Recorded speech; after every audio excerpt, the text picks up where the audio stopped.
What's up, world? This is WeNeeda5th. This your man Mo. Got my man P in the building. What up? Got my man Hill on the line. Nostalgic. Fellas, I feel like the ultimate Jay-Z fan. It was all good just a week ago. We had some major developments happen this week.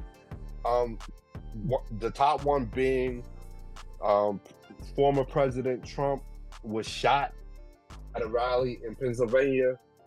We acknowledge that. We're definitely going to talk about that, going to speak on that and talk about our feelings about the whole situation. But we also want to bring more voices into that conversation. So we're going to have a show just dedicated to that and other type of theories around that incident with former President Trump. So definitely we are going to get back to that. I know, fellas, y'all heard about it, you talked about it. We're definitely going to get back to that. Yeah, sick incident. Glad he's alive, man. The power of words, like you said, we'll eventually get into that, but glad he made it out. Yeah, definitely. And to your point, the power of words. Exactly. But fellas, one of the things I want to kind of take us back a little bit. I want to talk about Team USA basketball.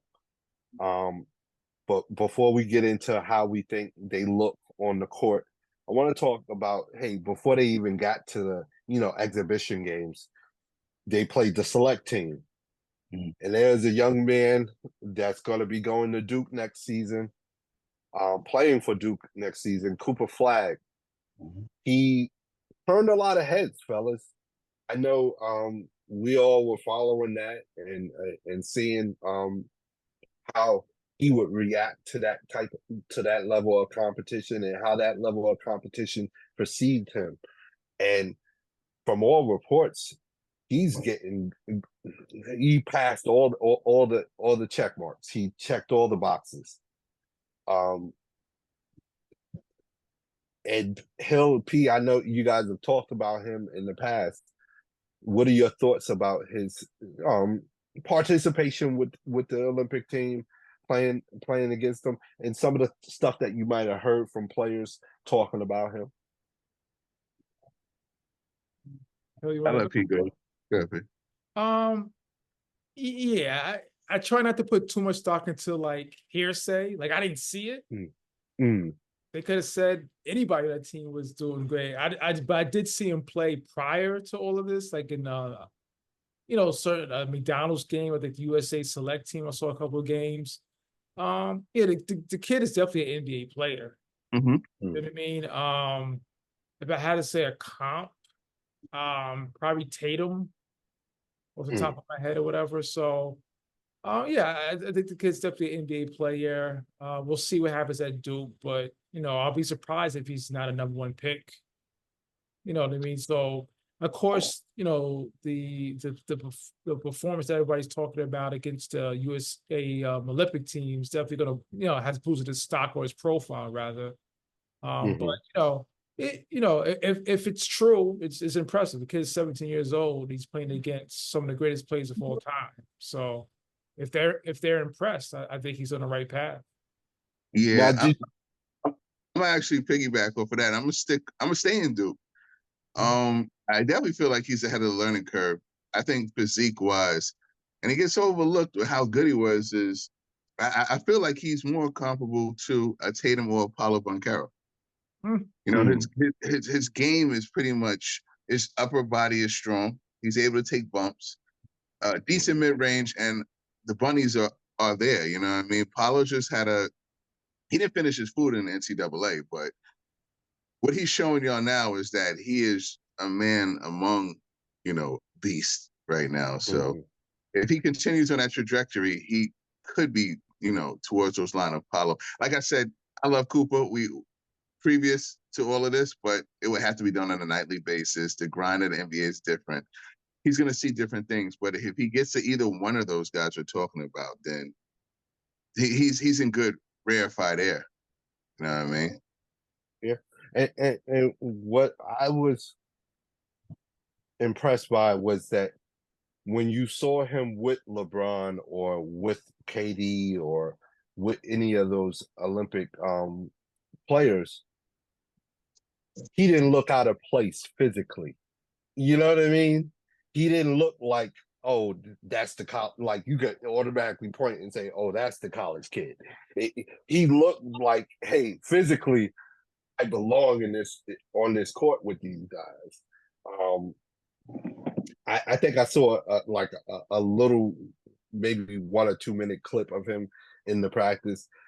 He looked good, was able to get to his spots and stuff like that. Yeah, but like Hill said, I think we have to see it on a more consistent basis.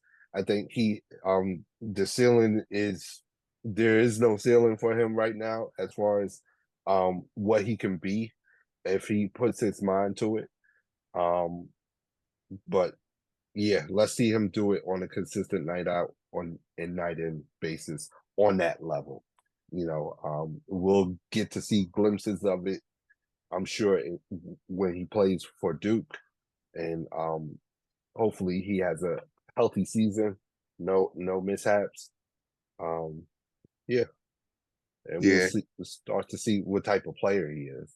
And another thing, just to go to show, like I would like to see him more against a Tatum or Apollo, because he fits. And this is about Team USA, but I'm gonna get Cooper out the way. He fits perfectly playing against Team USA, because his comparables he was playing out on the wing was it showed his highlights, but I saw the game. Anthony Davis is too slow from from the point stop defending him from the 3-point line. Booker's too short. Anthony Edwards is too short. You know what I'm saying? Steph is not strong enough. Like, he has different attributes to where he could take advantage of his position. So a lot of it is taking that bump. And LeBron is not as quick as he was before. Yeah. Prime LeBron and him now would have been nice and fun to see, but as much as LeBron wills it, he still is 40. Yeah. So Cooper was picking the spots. Like I said, on a nightly basis, he's going to have athletic, strong people that's going to be able to bump him and bump with him. But the kid looks good upper body wise. You know what I'm saying? Wemby would compare to, but he was just real skinny and needs to put on weight, like people was saying before. So you're able to bump him off his spots. This kid he's going to see what he's asking for, put it that way, in a good way, because people are going to challenge him. And I think, unlike some past #1 draft picks, I'm not going to mention the guy's name in Brooklyn, but he has that dog in him. I feel like, hey, basketball is pretty much his world right now. You know what I mean? With some other players, you feel like basketball was just something they picked up and happened to be good at it. And hey, I can make some money, so I'll do it. But I feel like with Cooper, he has that dog in him that you want to see, that, hey, basketball is basically his world. Like, if he's not on the court, he's probably in class, probably with his girl, or just coming from the court and hanging out with his boys. Outside of that, I think it's basketball 24/7.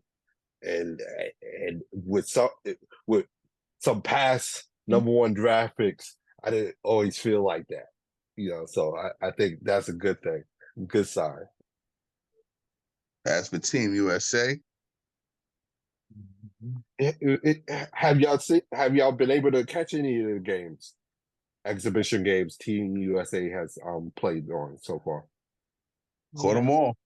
Yeah, I've only put the Canada one so far. And I know they played Australia. I think they had Serbia today. Serbia today. Yeah. Hill, since you caught them all, I'm gonna start with you. What are your thoughts on? I always like to fight the notion that the world is caught up to us. I'm gonna have to give in to you guys and say they have. The difference is the level of talents we're able to endure. If these were younger kids, they wouldn't have been able to sustain what Serbia threw at them. So The first half was back and forth, and Serbia actually took a lead. Joker started to impose his will, and then the outside shooting, which other nations have perfected, the inside-out game, put the USA down 3, 5, 7. But the dogs that they have been able to lock down on a defensive end, we're talking about Drew Holiday, Ron James, Anthony Davis. When they get activated, it goes nuts. I forget LeBron's 40. They're pushing Curry to play. Today, Curry took over from an offensive standpoint. He's the reason why they were, close in the game in the beginning. And we were talking about that with the FIBA thing. It's like, hell, you think these young kids would be able to survive? I said, throw them at the Olympics. You guys were right out the gate. The poise and the ability to lock down and have these guys play off each other is just scary. But nations have caught up to us in the fact that they can keep us at bay in the beginning. It's just that the talent and what we have is just able to endure and pull away late in this game. So, and I think to your point, into it. And I think to your point, Hill, that's the importance of having a LeBron and even a Steph. Even though this is his first Olympic experience, he was around when they got that bronze medal. So I think having them around and players like KD who are around during that time, and although they didn't participate on that team, they saw the hurt, and I'm sure they spoke to those players that won that bronze medal, and those players have conveyed how much that hurt them and how disappointed they were in that outcome. But I think for that fact alone, you can't discount the leadership of those three and purveying the gravity of the moment and saying, hey, listen, I think in the past, some young teams or the young team that we talked about in FIBA, hey, they came into it knowing, hey, we're the most talented group on the court. And I think that gave them a sense of complacency at times and not realizing, hey, we got to turn it up another notch. It has to go to another level in order for us to, win the game or get gold. And I think you can't discount, having those leaders on the Olympic teams to convey that to the young players, like, hey, to the Anthony Edwards. But I think you guys were right in general. These guys wouldn't have been good enough to win this Olympics. They just wouldn't have been good enough. I think you have the best talent out here right now to win this, and you needed it. The world is caught. Listen, I give in. The world's caught up. Yeah, I think that's the biggest difference. I kind of look at it as, people forget. Remember early this season, not even later in the season, Atlanta Hawks beat the Celtics like back-to-back games. Mm-hmm. Yeah. You know what I mean? So I kind of feel like that. I think the USA is the best team, but they could get got. Yeah, it's as simple as that. Like, I don't think the world has caught up completely, but I think they're in the same league. Like the Atlanta Hawks are in the same league as the Celtics, like literally in the same league where NBA players too. We can't beat you. You're a better team, but we can't beat you. And I feel like that's kind of where the world is to the United States, where the United States is still better, but they're in the same league and they could, on any given night. I feel at this point, I slept on Serbia, but I always thought Canada could beat them. But now I think France and Serbia on any given night, they could beat the USA. And this is a tournament for it, which makes it scary. So they have to be on there. It's easier for everyone else playing the USA. You know what I mean? It's just the world. It's USA versus the world. Yeah. And the way they jumped out, and they have shooters and Joker with his moves and dominating down low, like it took an Embiid AD band. It was fun later because Joker was starting to get overwhelmed and frustrated. They were just blocking his jump shots, and after they started playing towards him, blocking his floaters, they have smart players on there. LeBron, Curry, Anthony Edwards. They started to figure out how he was playing, and they locked in on help defense and having like I said, it was fun watching from a defensive standpoint and Drew brings so much. And just to talk in the chatter that they have, challenging each other on defense, it's really a fun watch. Now, let me ask you guys this, and I'm really going to focus in on you, Hill, because you did see all 3 games. And P, I'm coming to you on this too. Embiid, a lot of talk has been out there that he's been playing poorly. What are you seeing? What are you seeing? A lot of people are saying that he's out of shape. Are you seeing that? I know he didn't look good in the Canada game for me. That's the full game that I saw. Well, first and foremost, they have enough firepower. They need bigs for the international game, so Embiid is needed. Yeah, Embiid, Anthony, and Bam looks like a power forward when he's out there, or even a shooting guard. Sometimes I get him mistaken. Like, who's this athletic guy? And it's Bam Adebayo. Yeah, no, we need height. We definitely need height because they play big internationally. They play at the rim. They play on the rim. And Embiid's, because he's played this long, I don't know what in shape Embiid is. He just lags like that. I thought that was his game. I would have to think back to Kansas when he was moving around that well. I don't remember. It's more like a Ewing thing, but Ewing and Georgetown was way more athletic to the point. It was just injuries to the Ewing and at the Knicks. Mm-hmm. You know what I mean? I just think he suffered so many injuries. He doesn't have that lateral quick movement as of because I feel AD is slow a lot, his reaction times, and AD looks like he's moving light speed than Embiid. Yeah. You know what I mean? But I just need the height down there because France is not going to be pushed around. Serbia is not going to be pushed. Canada's.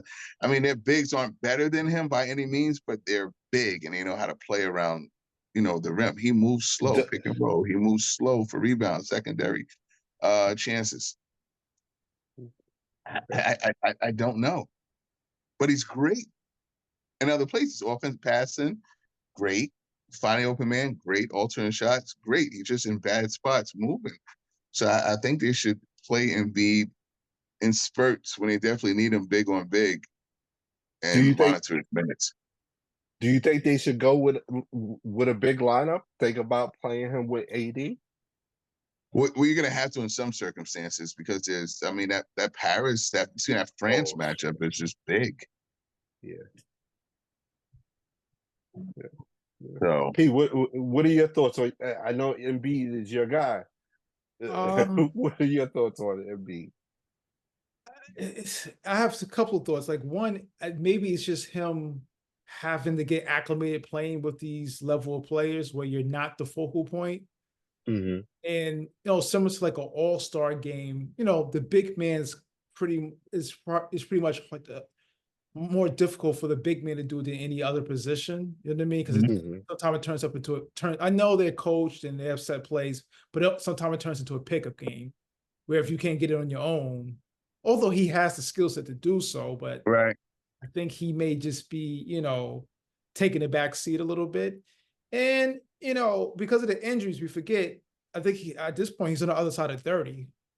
So, it's the injuries that just probably turned into more of a methodical player.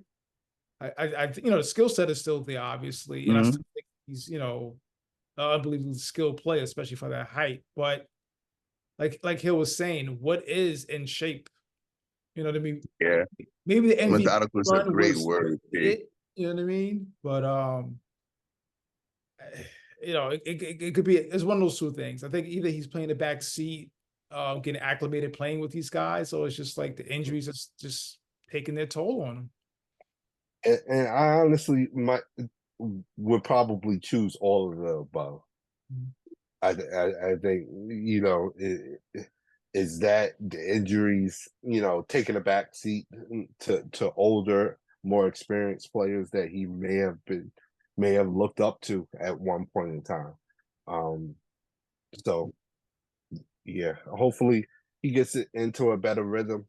And I'm sure this is part of the reason why they play the tune-up games. But Yeah. another play I want to talk about that hasn't is no longer on the team is Kawhi Leonard. Initially, USA Basketball stated that it was a mutual agreement with the Clippers in mind, that, hey, Kawhi Leonard would refrain from playing with the Olympic team, try to continue his rehab and or to stay healthy, basically, for the Clippers. Now we're hearing the story from the Clippers that no, Kawhi wanted to play, and they were supporting his wanting to play, and he was ready to play, but USA Basketball made the decision to send him home. Let me ask this: what are your thoughts about him being sent home for whatever reason? For the Clippers standpoint, however they want to spend it, I think it's a plus for them. I mean, you want the guy there for a whole season. You don't want any ify saying that this is the reason why. Make Kawhi be able to say, "Listen, I either want to play or I want to retire," because this would have probably given him an out. Because I'm on the fact of, I don't know if basketball is his true love right now. Let's just say that. I'm speculating. No one knows, but if the man is injured, for one, I'm not fair. So I'm gonna say that. So what could some extra basketball do here in the States? I mean, and in the Olympics do for him? Probably nothing.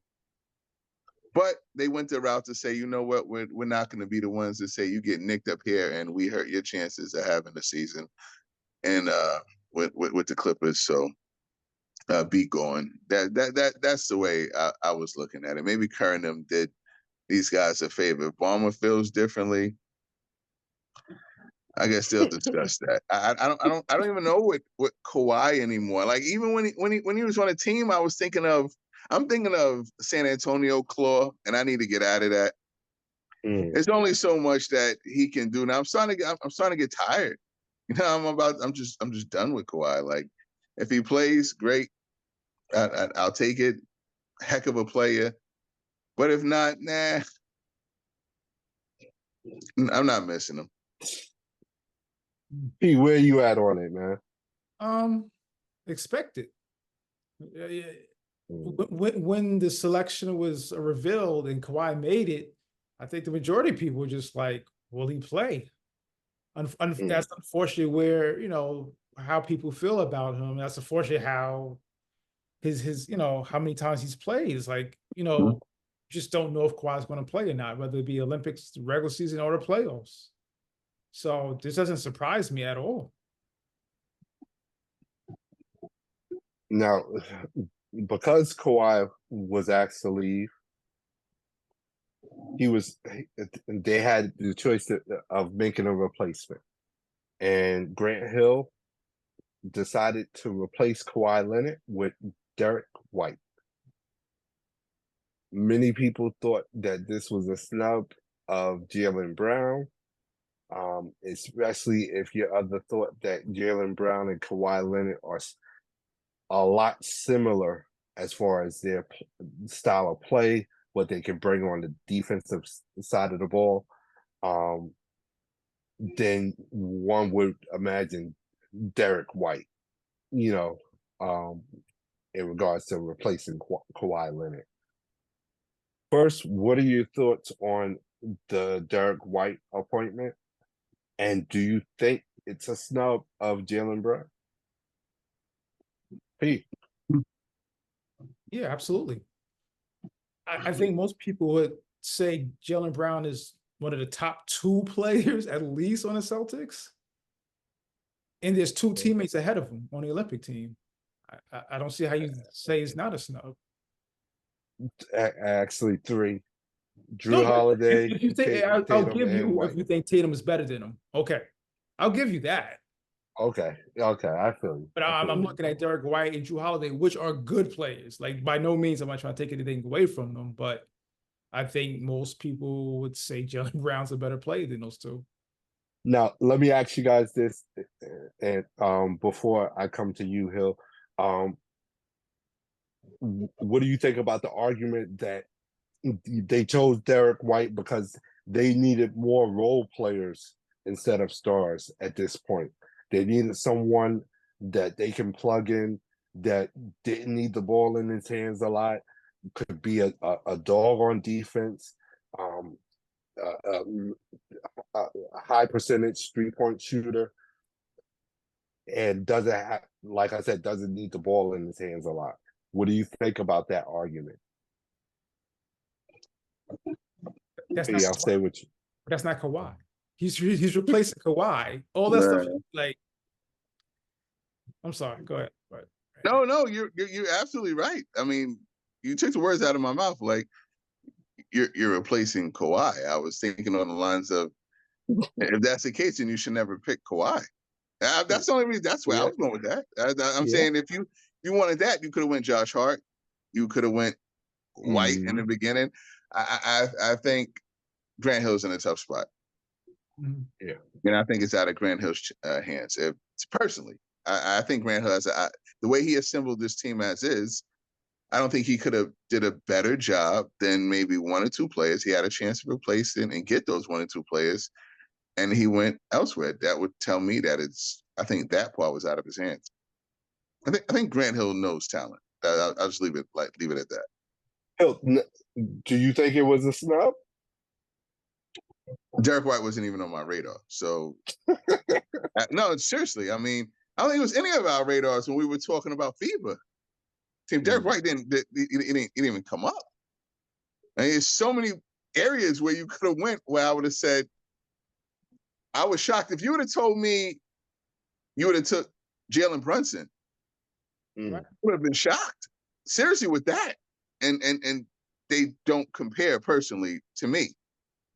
And one's a championship, player and White. So I had maybe 4 or 5 players that snapped that I would have thought of. You know what I mean? And Jaylen Brown was one of them. So I think it was a big snub. The reason is I don't know why. You brought up something or brought up a question. If not Derek White, who would you have put in? If not position? Derek White, who? That's rough. That's rough. That in its own right is rough. If not Derek White, but definitely Jaylen Brown, Brunson, Kyrie. It's just a whole bunch of players I would have just said out of there and just would it just been easy. Yeah, and Kyrie might have not have broken his hand, had to go to surgery this week if he was with the Olympic team. Pete, the same question to you. If it wasn't Derek White, who would you have put in there? And it doesn't necessarily have to be Jaylen Brown, but who would you have put in there? Yeah, those three definitely. Jaylen Brown, Mitchell, Brunson, Mitchell, and I know it's not your guy, like Trae Young, John Morant. I think some of it's just like optics. Oh, you don't want. I think John Morant. They don't want to be near him right now. But there's 12 American plays better than John Morant. There's 12 American plays better than Kyrie. Okay. No. And if you're talking fit, pause, I probably would go like a Chet Holmgren as an insurance policy for a big man. You know what I mean? Now, I don't think he's one of the 12 best USA players, but if you say, but you need height. Right. It's not all about talent. It's about fit. Well, then I would go Chet Holmgren then. But with all due respect to Derek White, he would be kind of down there on the list. As good as a player I think he is. I think I'm fitting in a rotation. I don't see where he fits in a rotation. It's always going to be someone better where you can plug in him there. I don't even see him playing. It's a weird choice. I think I like Pete's choice, Chet Holmgren. I think I agree with you guys as far as hey, US, if they need anything, they need size at this point. Yeah, and they need some depth with their big positions. Anthony Davis and Embiid, their history, especially with Embiid, with his current injury history, just I would have liked another big to add a When little you bit watch more the depth. games, not only would you like another big, you're gonna like another small. You would like a Kyrie, a Trae Young, and a Jalen Brunson when you watch it, because getting into their offense is a rough start too, from coast to coast, because Serbia plays them from end to end, and a lot of their problems were inbounding the ball and bringing it up. You're gonna be like, wow, Kyrie's losing it, getting his pocket picked. You got Drew getting it, LeBron bringing it up. They You say have no addition more on all the at ball. Curry. If Curry's losing the ball, I don't think anybody else is going to be able to keep the ball in front of them. No, but Curry's not a traditional. Curry's not a traditional point guard. That's the problem there, Mo. Curry doesn't bring it up. Draymond does. Draymond gets him into their offense. You don't want Curry getting you into your offense. Yeah, Curry can do it. I think that's actually good. I think that's good strategy, pressuring Steph Curry. Actually, yeah, it's excellent. Yeah. But for a Jalen Brunson, like a Brunson and a Kyrie and those guys who are, dominant with the ball, it's easier for them to bring it up and get people into their offense. Curry the way he got his points today was off the ball. Like he's not. They need someone like a Trae. They need a Kyrie, and they definitely need someone to get them into that offense. So, well. Hey guys, what do you guys think? Have you been watching the United States basketball team play in these exhibition matches against Canada, Australia, and Serbia today? Hit us up on social media. Let us know what you guys thought of Team USA. What did you think of Cooper Flagg? What do you think about the stories of Cooper Flagg? Is it hype or real? Hit us up on Facebook, Instagram, TikTok. Don't forget to like and subscribe to the YouTube channel. Hit that notification button so you know when the next video is coming out. Don't forget to subscribe to the podcast wherever you like listen to your podcast. And don't forget, you can hit us up directly at WeNeeda5th@gmail.com. Fellas, what's on the radar? For me, don't know him from a personal level, but I'm very thankful and give a big rest in peace to Jelly Bean Bryant. Rest in peace. You gave my all-time favorite player, Kobe, how your relationship was with him, that's none of my business. But for me, you deserve a rest in peace. Yes, sir. Well said. Yes, sir. Yeah. P, what's on your radar, man?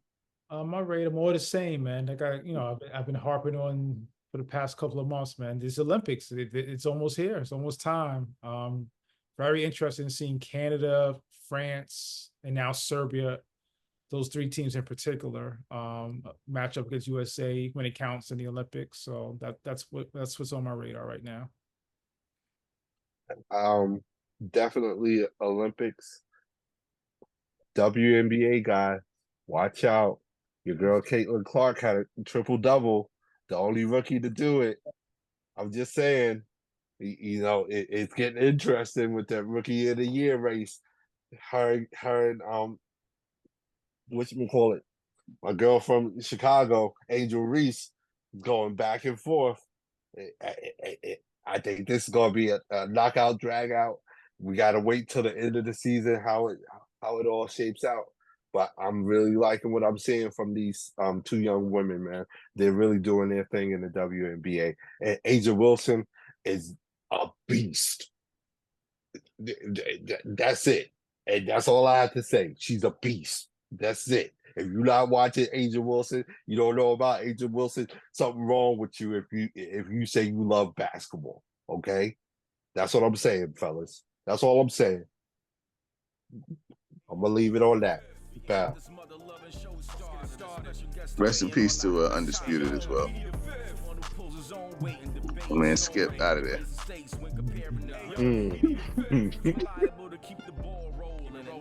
Definitely out of there.